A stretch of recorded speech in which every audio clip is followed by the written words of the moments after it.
En nombre del Padre, del Hijo y del Espíritu Santo.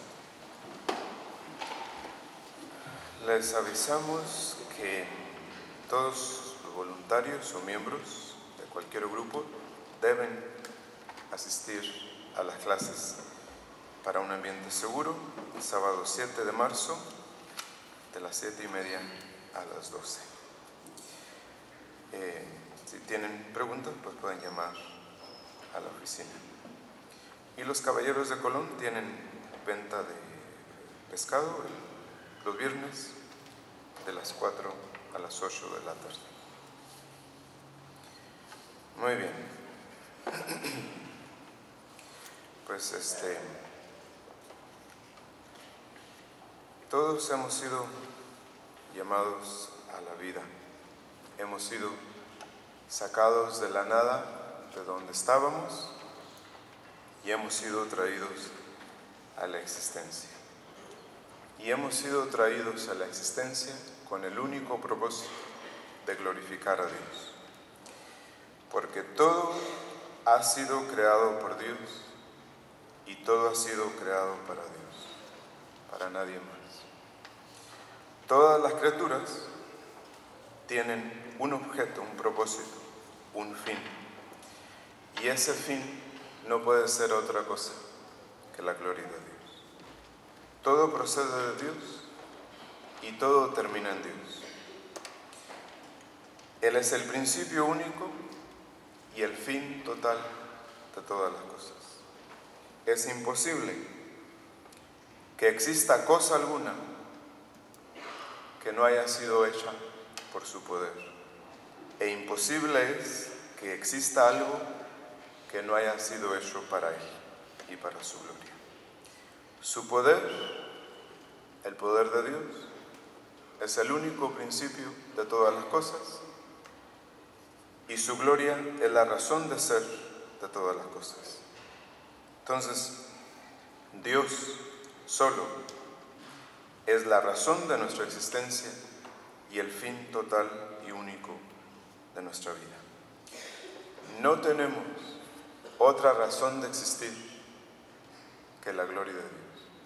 Fuera de esto, el hombre se acaba, se destruye, se detiene, se muere. Entonces,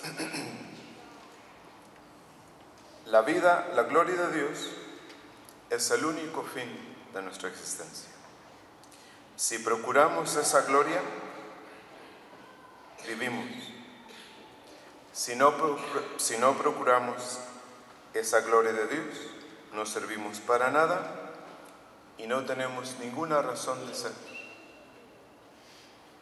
¿Sí? Entonces, todo lo que hemos recibido en fuerzas, en recursos, en bienes, todo lo que nos ha sido impuesto como obligación, como norma, como ley, todo nos ha sido dado en orden a este fin absoluto de la glorificación de la soberana majestad. Entonces, nuestra alma, nuestro cuerpo, nuestro espíritu, nuestro corazón, nuestros sentidos, los días, las noches, el descanso, la vida, la muerte, el trabajo, el dinero, el cariño, todo debe ser usado para agradar a Dios, para glorificar a Dios. A nadie, absolutamente a nadie, se le está permitido invertirse en uno mismo, ni detenerse en uno mismo. Sí. Entonces, esto es todo el hombre, el todo de su vida, la plenitud de su existencia.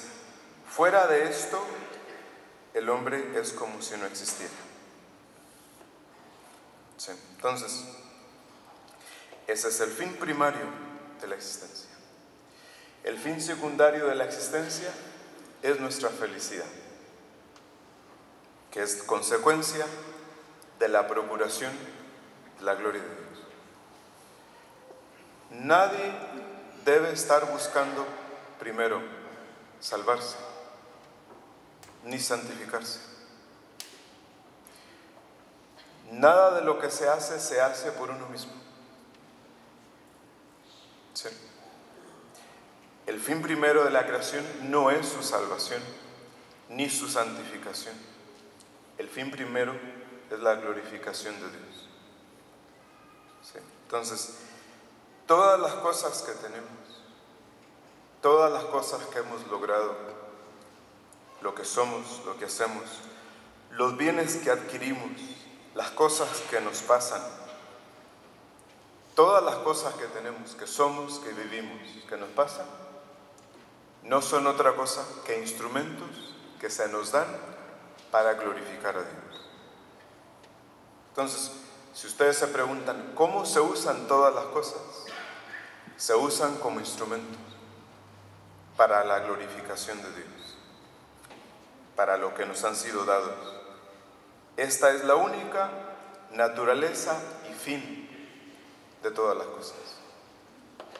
Ahora bien, conocemos el fin de la existencia.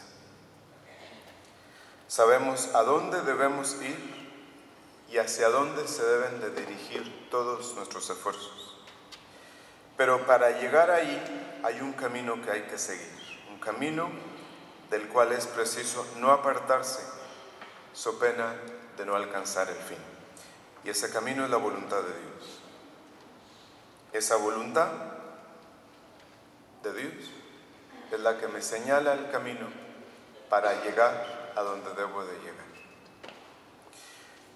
Los varios medios por los que se manifiesta la voluntad de Dios se reducen simplemente a dos. La primera, o el primer medio, es la voluntad de Dios manifestada. Es decir, Dios me dice, me traza las reglas que yo debo hacer y establece las barreras por donde debo alcanzar el fin de mi vida. A esta voluntad de Dios, que se manifiesta primero en los mandamientos, en los preceptos de la Iglesia y en los deberes de Estado, a esta voluntad se le une la otra voluntad, que es la voluntad de beneplácito. Entonces, la voluntad de Dios manifestada es la que me fija el deber, lo que debo hacer, por dónde debo ir y lo que debo evitar para alcanzar mi fin. Y como decía, esta voluntad de Dios manifestada se presenta primero en los mandamientos, en los preceptos de la Iglesia y en los deberes de Estado. Por lo tanto, la gloria de Dios es mi fin y su voluntad es mi camino. Esto exige que yo conozca, que yo ame y que yo ponga en práctica la voluntad de Dios. Conocer, amar y procurar la gloria de Dios. En esto consiste la piedad, la vida de piedad. Ustedes pueden pasarse la semana aquí en la iglesia rezando, pero si no conocen la gloria, no conocen la voluntad de Dios y no aman la voluntad de Dios y no la ponen en práctica, lo que ustedes hagan no les sirve para absolutamente nada. Tres cosas únicamente constituyen la vida de piedad de la iglesia o del cristiano: el conocimiento de la voluntad de Dios, el amor de la voluntad de Dios y la ejecución de la voluntad de Dios. Entonces, tenemos el deber, la obligación de conocer cuál es la voluntad de Dios para mí, mis deberes frente a Dios. Tenemos el deber de amarlos y de llevarlos a cabo. ¿Sí? Entonces, la voluntad de Dios es manifestada, es eso. La otra voluntad, la de beneplácito, pues se manifiesta tanto en las inspiraciones interiores del cristiano como en los acontecimientos diarios de la vida. Dios no cesa jamás de obrar sobre nuestras almas. El cuidado que de ellas tiene es incesante.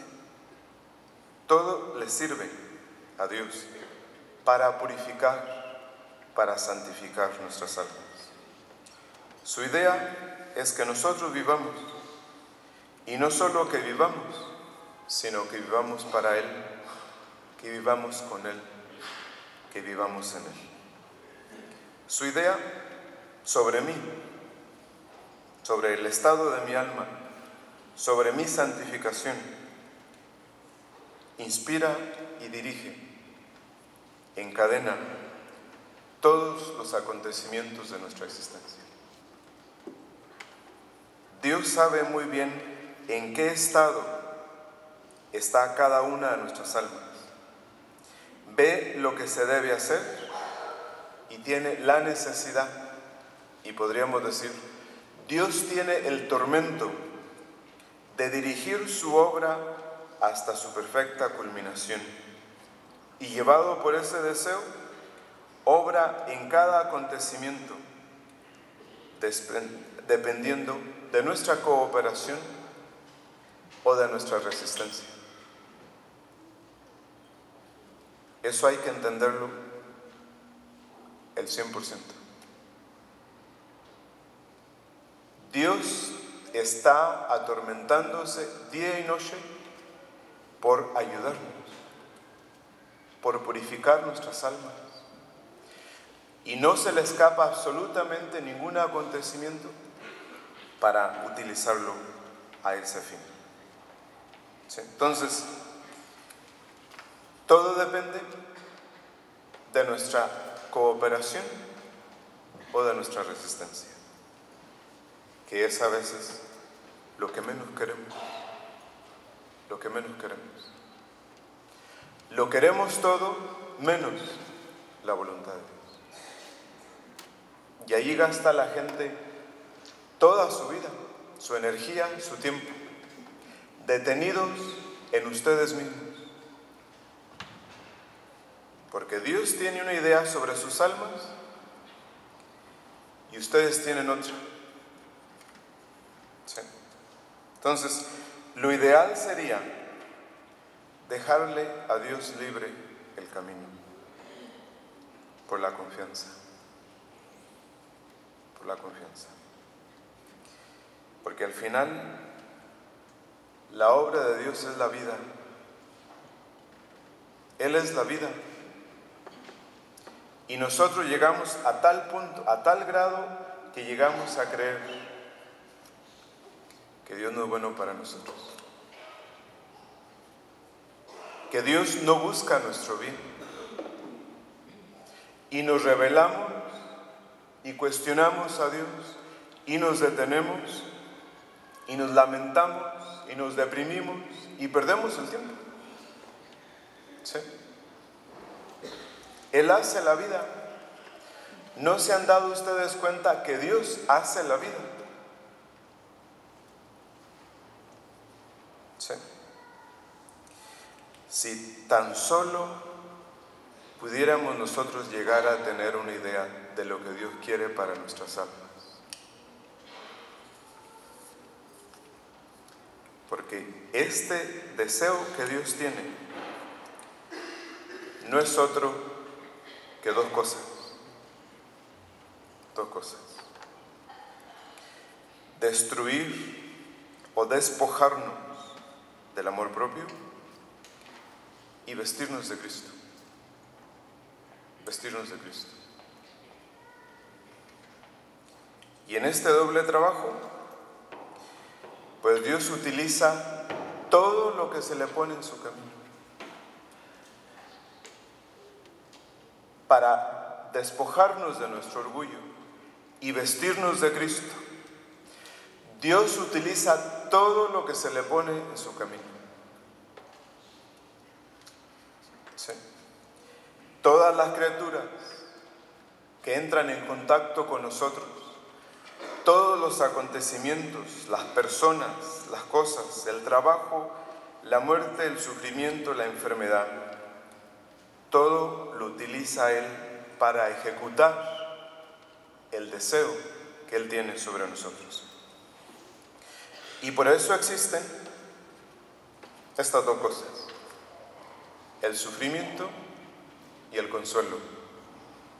Hay personas, criaturas o acontecimientos de los cuales Dios se sirve para probarnos, para purificarnos, y hay otras con las cuales Él nos alivia y consuela. Estas dos cosas, el dolor y el consuelo, están siempre en el camino de la vida. Dios sabe cuándo utilizar uno y cuándo utilizar el otro, cuando Él lo considera necesario. Los sufrimientos nos desprenden, nos purifican, y los consuelos nos elevan. En el Evangelio de hoy vemos que están en la cima del monte y Pedro dice: hagamos 3 tiendas, porque es bueno para nosotros estar aquí. Y entonces los cubre una nube y sale esta voz y se caen al suelo. Y Jesús los levanta y les dice: no tengan miedo, no tengan miedo. Y el Evangelio recalca diciendo que alzaron sus ojos y no vieron más que a Jesús, más que la voluntad de Dios. ¿Y qué es lo que nosotros vemos la inmensa mayoría del tiempo? Pues lo que nos gusta y lo que no nos gusta. Y ya. Pareciera que no hay nada más para nosotros. ¿Y la voluntad de Dios? ¿Y ver a Dios? ¿Dónde se queda? Ahora, ¿cómo es que los discípulos llegaron aquí a la cima de este monte? Pues pocos días antes, en Cesarea de Filipo, Jesús les dijo lo que le iba a pasar a él. Y ellos no lo pudieron entender. Quedaron asustados, sobrecogidos, entristecidos por este anuncio. Entonces, Jesús toma a Pedro, a Santiago y a Juan y los lleva aparte para orar. 6 días llevaban los apóstoles entristecidos por la predicción de la muerte de Jesús. Sin embargo, Jesús los consoló con el milagro de la transfiguración, tanto que Pedro dice: qué bueno es estar aquí. No tanto por el lugar donde estaban, sino por darse cuenta que lo bueno para ellos y para nosotros es estar donde está la voluntad de Dios. En ningún otro lugar podemos estar mejor que donde está la voluntad de Dios. Y siempre lo hace así Jesús con los suyos. En medio de los mayores padecimientos, da el consuelo necesario para seguir adelante.